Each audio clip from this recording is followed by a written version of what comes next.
ท่ามกลางสายแดดเป็นธรรมชาติของ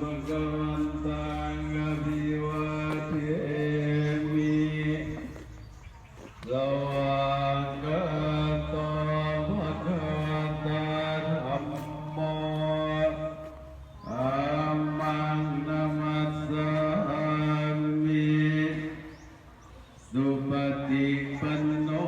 ภะคะวันโตสาวกสังฆหลายอันใหญ่อย่างยั่งยืนประจำทิศทั้งสี่เป็นเข้ากับทั้งนางเอกไข่ทั้งนาโทลานีพญายมราชเท้าพอไว้คดีนางโทลานีแนบนำทุกกันทำนางน้อยเมฆขลาองค์อยู่ในดวงตามานอนสาแข้งห้องและเมืองคนทั้งวางมนและยานน้ำกวงและวังฮีทางสะโบกทอดเพราะว่าเดี๋ยวนี้มนุษย์บรรดากำลังเอื้อนเขากระจายอ่านการกินกันแล้วหรอพอดีได้เจ้าออกเอาสาลีแปะให้พระเจ้าเด้อนางแม่พูดตกกับเจ้าบุญไหลหลักน้อยป้าอีหรือว่าเอาอยู่ป้าหิมพานป้าหิมพานดูใสป้าหิมพานก็ดูใกล้ป้าหิมพ่อเจ้าหอลงไปในกระยางซื้อแต่ประมาณ5 เมตรแล้วก็ไปเลี้ยวซ่าเลี้ยวซ่าแล้วก็ไปเลี้ยวหัวแล้วโค้งขึ้นมาละยางไปเรื่องจุดพ่อพอเรื่องทียุหันละเราบอกแผนคุณชนบอกแผนบารมีโยขณะที่เพิ่นกำลังหอลงมาเกิดล้มเพล้มหัดล้มหัวกุดหัดเอา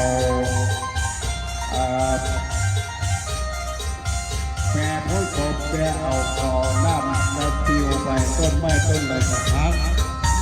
พระฤาษีก็ตกใจในเรื่องสุดก็ได้ยินเสียงดังปุ๊บก็เดียวพออูเอ็นน้ำเนี่ยเป็นขาวแต่เพื่อสีก็แปลกใจที่มันไม่ได้อย่างน้อยนะกันเป็นผิวขาวจังสัน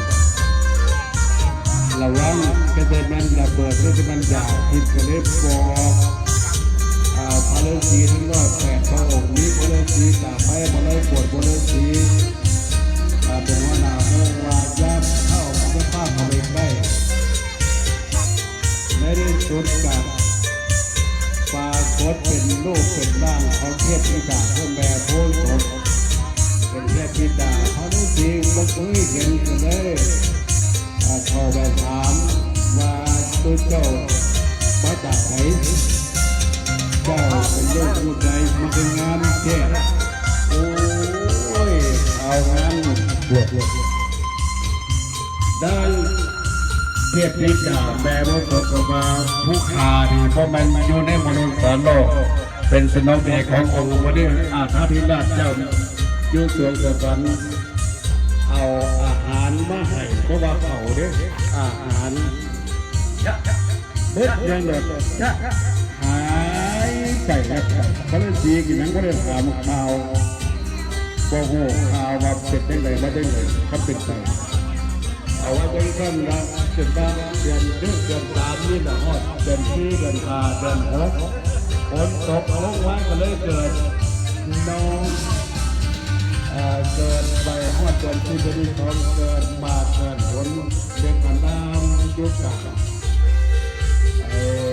อาจมยุคกลางป้าหิมพานต์2 ปีที่แล้วกันได้เอาเปิดน้ำเปิดอาหารให้สัก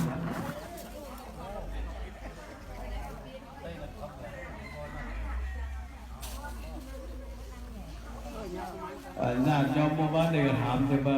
นี่เหล่าเยาวะโอ้มันเป็นธรรมเนียมต่อธรรมเนียมมาตั้งแต่สมัยพระเวททันดอนคนเอาในบางเทศพอเบิกบานเหมือนประทุมได้ประสานกับวารีก็มีในการและทางนั้นประเทศเหตุยังบ่เวียดเนาะญาติโยมมาได้ฟังอยู่บ่ขาดจังปี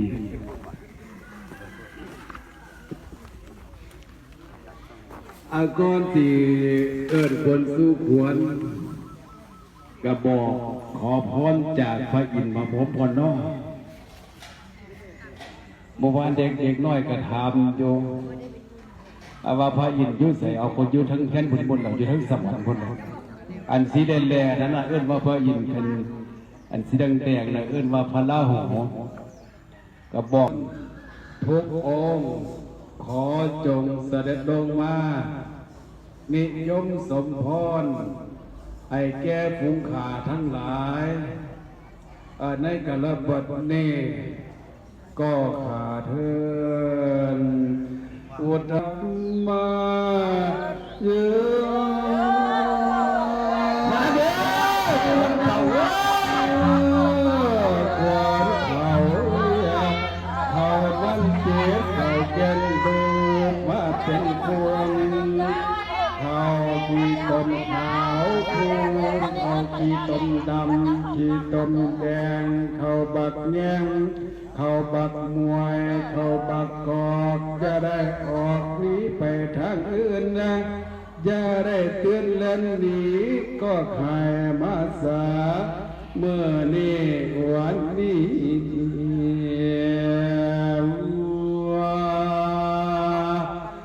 มา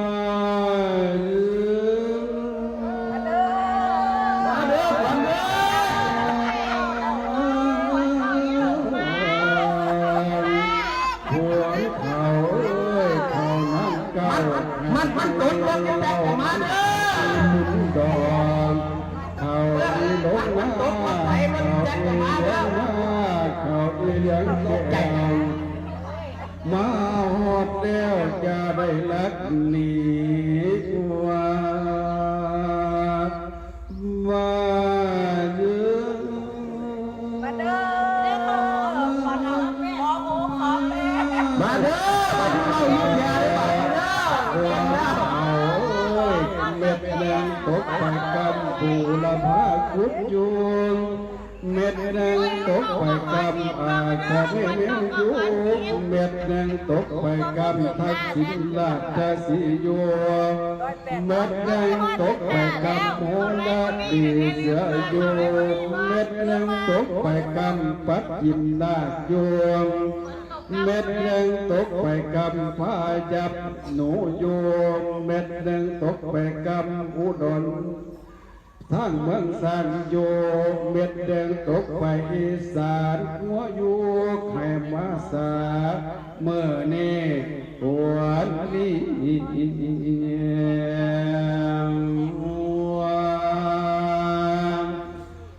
มา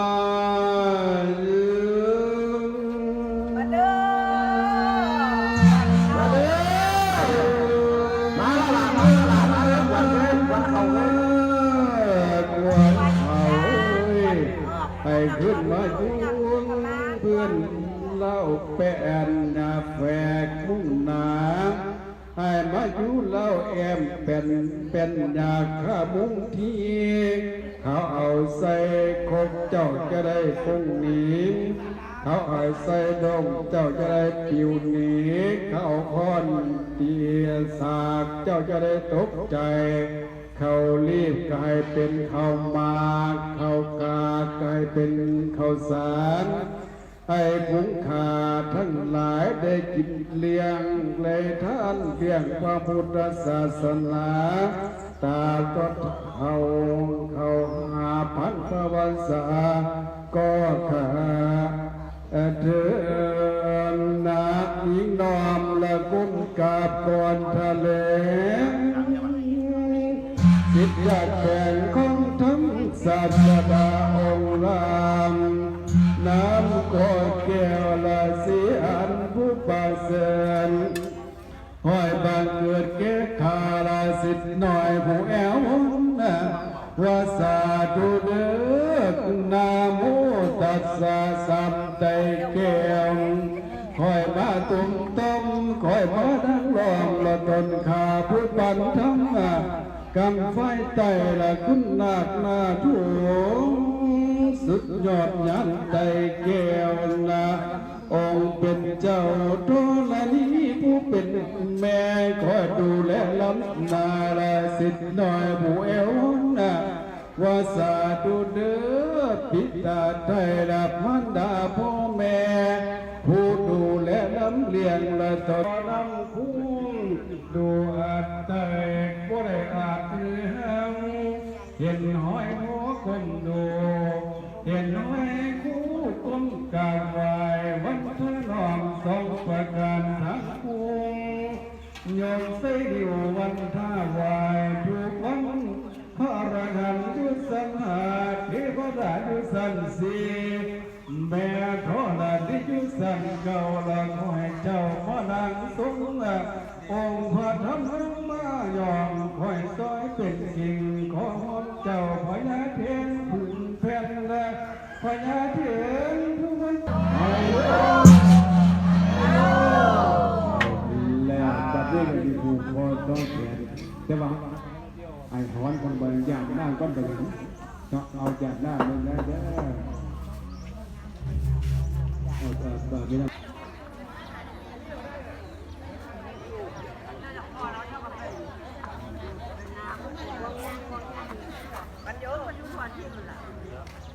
ว่าไง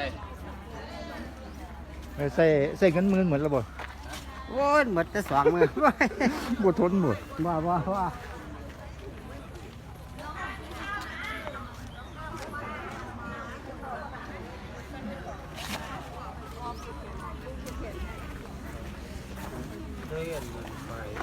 เอาตัวมันต้องไป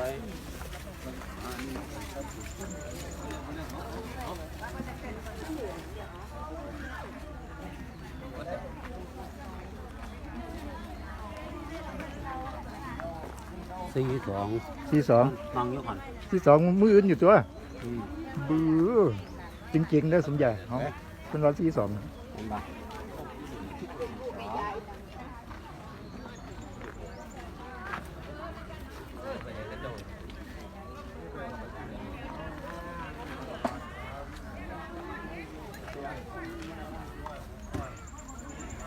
ค่อยเลย เ